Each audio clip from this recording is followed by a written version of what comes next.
زکوٰۃ۔ ابن عمر رضی اللہ عنہ سے روایت ہے کہ رسول اللہ صلی اللہ علیہ وسلم نے فرمایا، مجھے حکم دیا گیا کہ میں لوگوں سے جنگ جاری رکھوں یہاں تک کہ وہ گواہی دیں کہ اللہ کے سوا کوئی معبود حقیقی نہیں اور بے شک محمد اللہ کے رسول ہیں، نماز قائم کریں اور زکوٰۃ دیں۔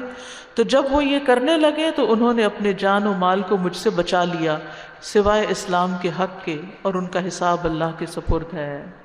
اپنی جان و مال بچا لیں، کیونکہ نبی صلی اللہ علیہ وسلم مسلمانوں کے خلاف جنگ نہیں لڑتے تھے، ان کی جنگ مشرکین کے خلاف ہوتی تھی۔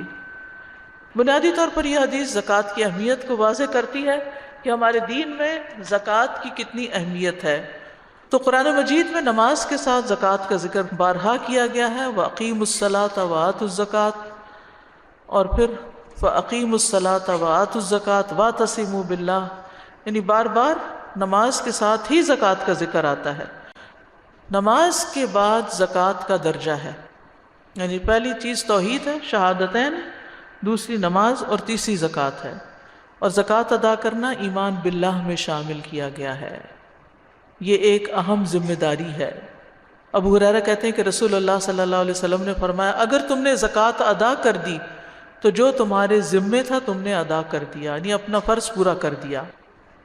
نماز اور زکوٰۃ میں فرق کرنے والوں سے ابو بکر رضی اللہ عنہ نے قتال کیا تھا، اور زکوٰۃ نہ دینے والوں کی آخرت میں بہت بڑی سزا ہے۔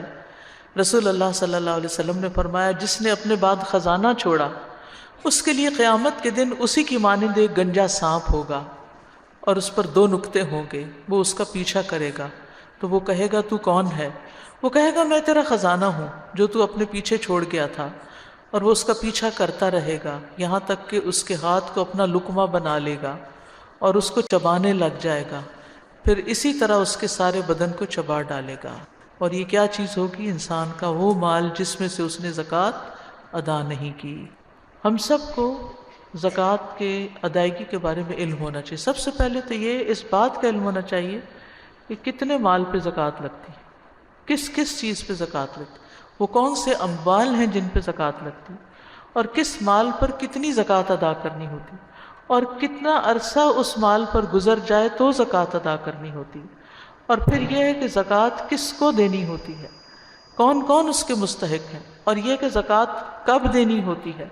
یہ وہ سوال ہیں کہ جن کے جواب آپ کو پتہ ہونے چاہیے، کیونکہ اس کے بغیر یہ فریضہ ادا نہیں ہوتا۔ بالکل اسی طرح جیسے نماز کب پڑھنی چاہیے، کتنی پڑھنی چاہیے، اس کی شرائط کیا ہیں، وغیرہ وغیرہ، اسی طرح حج کے طریقہ ہے پورا، کب حج ہو سکتا ہے، کس جگہ پر ہوتا ہے، اس کے لیے لباس کیسا ہونا چاہیے، اس کے لیے پڑھنا کیا چاہیے۔ تو یہ پورا ایک سسٹم ہے۔